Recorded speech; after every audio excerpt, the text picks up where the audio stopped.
ابہام کیوں رہتا ہے؟ کیا وجہ ہے اس کی؟ اس میں سب کا فائدہ کہہ رہے ہیں لیکن ڈور کو سلجھا رہا ہوں، سرا نہیں ملتا، فلسفی کو بحث کے اندر بات خدا ہے ملتا نہیں۔ کہ بات یہ ہے کہ اب جو احتساب کا عمل ہے وقتی طور پہ تو جو تلوار لٹک رہی تھی کہ کہیں ایسا نہ ہو الیکشن سے پہلے کچھ بڑے بڑے لوگ جو ہیں وہ نااہل ہو جائیں یا ان کے خلاف فیصلہ آ جائے، تو وہ تو معاملہ ٹل گیا نا وقتی طور پہ۔ وہ تو میرا خیال ہے 15-16 ستمبر کے بعد ہی ٹل گیا تھا۔ اپیل جو ہے وہ اتنی لمبے عرصے چلے گی تو اس الیکشن ہو جائیں گے۔ آپ کو کیا لگتا ہے ویسے، آپ کی انسائٹ کیا کہتی ہے؟ وہ 55 سماعتیں جو ہیں وہ رائے گاہ جائیں گی؟ جس طرح سے بینچ بنیاد پہ بات ہونا شروع ہو گئی ہے نا کہ پہلے انڈا آیا تھا یا مرغی، وہ بحث دوبارہ سے اگر شروع ہوگی تو کیا بنے گا اس کیس کا؟ دیکھیں جو کچھ بھی بننا ہے وہ تو ججوں میں ایک ہمیں واضح تقسیم نظر آتی ہے نظریاتی طور پہ۔ جو پرانا بینچ تھا وہ ایک خاص قسم کے لوگوں پہ مشتمل تھا، ججوں پہ جن کا ایک خاص ذہن ہے، اور اب جو ہے ان کا ذہن بھی سب کو معلوم ہے۔ تو سپریم کورٹ منقسم ہے نظریاتی بنیادوں پر، کہہ لیں آپ اس کو، یا کچھ اور بنیادوں پہ ہو، لیکن ہمیں تو نظریاتی بنیادوں پہ نظر آتی ہے۔ تو اب ججوں کا جو مائنڈ سیٹ ہے اور لیننگز ہیں وہ سب کو پتہ ہیں۔ اب دیکھنا یہ ہے کہ بعض لوگ سمجھتے ہیں کہ یہ جو پارلیمان ہے اس کا کہا ہوا حرف آخر ہے، جیسے منصور علی شاہ صاحب نے ڈائسنٹنگ نوٹ میں بھی لکھا ہے، تو اس کی سپریمیسی کو ماننا چاہیے، اور جو وہ قانون بنائے اس کو نہیں سپریم کورٹ کو رد کرنا چاہیے، یہ بھی ایک نقطہ ہے۔ تو اب یہ جو بینچ ہے اس کی لیننگ یہی ہے، ان ججوں کا ماضی میں بھی یہی ہو رہا ہے۔ لیکن ایک بات ہے کہ عوام کو اس سے کیا میسج جا رہا ہے؟ جو موٹی بات ہے کہ عوام یہ دیکھ رہی ہے کہ ہمارا جو مسائل ہیں ان پہ تو فوکس نہیں ہے، فوکس تو ہے وہ جو اشرافیہ ہے، رولنگ ایلیٹ ہے، اس کے آپس کے جھگڑے ہیں، اور وہ اپنے جھگڑوں کو اس طرح کورٹس میں اہم بنا کر پیش کر رہے ہیں کہ کسی طرح کرپشن پہ پکڑ نہ ہو، منی لانڈرنگ ہوتی رہے، کرپشن ہوتی رہے، اور وہ لیگیلٹیز میں معاملے کو اتنا الجھا دیا جائے کہ اس سے کوئی عام لوگوں کو یا قوم کو اجتماعی طور پہ ریلیف نہ مل سکے۔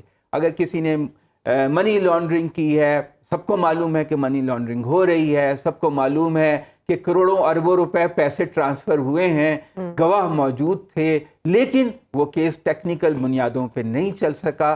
تو عوام کو تو موٹا میسج یہی جا رہا ہے نا کہ ایک آدمی کی لنڈن میں، دبئی میں، باہر کاروبار بھی ہیں، پراپرٹیز بھی ہیں، اربوں خربوں روپے کی ہیں، لیکن اس کا احتساب نہیں ہو سکتا۔ اس کے لیے ایسے قوانین موجود ہیں، ایسے فورمز موجود ہیں جہاں پہ چیزوں کو اتنا الجھایا جا سکتا ہے کہ کوئی واضح طور پہ نتیجہ نہ نکلے، جیسا کہ ہم اس سماعت میں بھی نہیں۔ جو شارٹ آرڈر، آپ کو لگتا ہے اصل جو مسئلہ پیدا ہوتا ہے وہ شارٹ آرڈر کی وجہ سے ہوتا ہے؟ جب تک تفصیلی فیصلہ نہیں آتا، اس رکاوٹ کو تو سب سے پہلے اب ہم کو دور ہونا چاہیے نا۔ تو ججوں کو سوچنا چاہیے جب وہ دوسروں کے بارے میں جج کرتے ہیں تو اپنے بارے میں بھی جج کریں۔ وہ جج کرنے کے لیے آپ دیکھ رہے ہیں کہ سپریم جوڈیشل کونسل میں شکایات آنے کا سلسلہ جو شروع ہوا، اب محسن اختر کیانی صاحب کے خلاف بھی ایک شکایت آ چکی ہے، آپ کو کیا لگتا ہے اس پہ کارروائی ہو سکتی ہے؟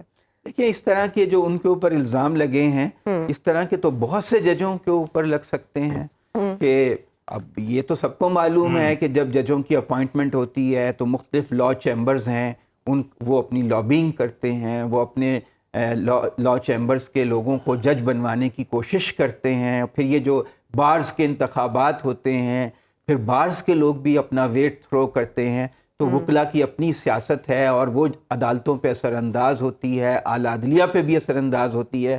ہم نے تو یہ دیکھا کہ ایک معزز جج کی انتہائی انسلٹ کی گئی ملتان میں، اور بعد میں جب اس کے اوپر ایکشن لیا گیا، لاہور کے چیف جسٹس تھے منصور علی شاہ صاحب، تو ان کے ساتھ انتہائی بدتمیزی وکلا نے کی، اور بعد میں چیف جسٹس ثاقب نثار نے آ کر اس معاملے کو رفع دفع کرایا، اس کو آگے بڑھنے نہیں دیا کہ وکلا اور بینچ اور بار میں بنا ہو۔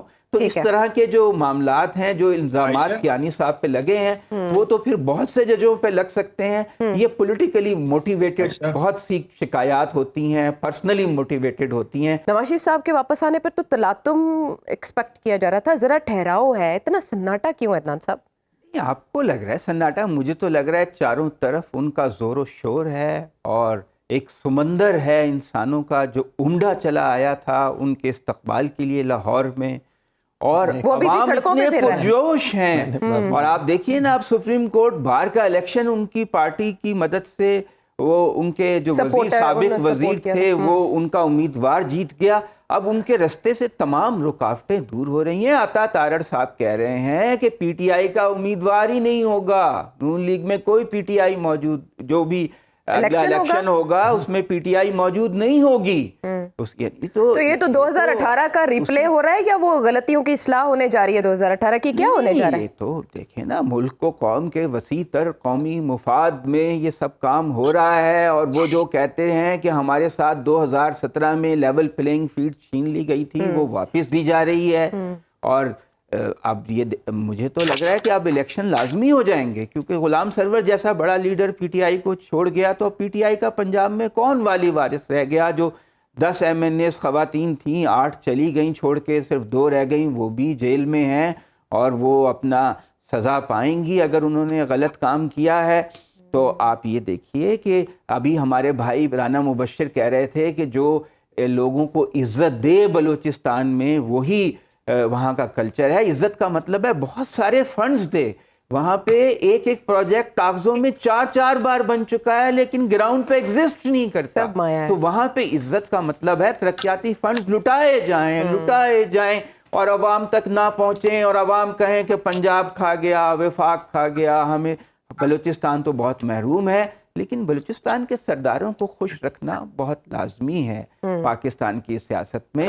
اور اب یہ جو استحکام پاکستان پارٹی ہے یہ بہت بڑی پارٹی کے طور پر ایمرج کر رہی ہے. آپ دیکھ رہی ہیں کہ غلام سرور جیسا آدمی, فرخ حبیب جیسا سٹال وارڈ جو فیصل آباد کو سویپ کر جائے گا, وہ اس میں شامل ہو گیا. ہماری آپا فردوس عاشق ایوان جو اتنی زبردست آرٹیکولیٹ کسی پارٹی کی ترجمان ہیں اور ان کو دیکھ کے لوگ خوش ہو جاتے ہیں ٹی وی اسکرین پر, وہ پارٹی کا موقف بیان کرتی ہیں. آپ نے ان کے منہ سے کچھ سنا تو نہیں ہے جو آپ اتنی تعریف؟ وہ اتنی, آپ دیکھیں نا, ان سے بہتر پارٹی ترجمان کون مل سکتا ہے؟ All these are electables, آپ کو پتا ہے 2018 میں بھی ایسے ریلیونٹ تھے, اب ایک بار پھر ریلیونٹ ہیں, وہ اس کی پارٹی میں جا رہے ہیں. تو مجھے تو ملک کا مستقبل بہت روشن دکھائی دے رہا ہے. نہیں صاحب بفور بھی نہیں, انہوں نے بات زیادہ ہی پر مزاح انداز میں کہی ہے. بلوچستان کی رانا صاحب کچھ کہنا چاہ رہے ہیں. رانا صاحب, عدنان عازی صاحب, واہ جی واہ, مزہ آ گیا.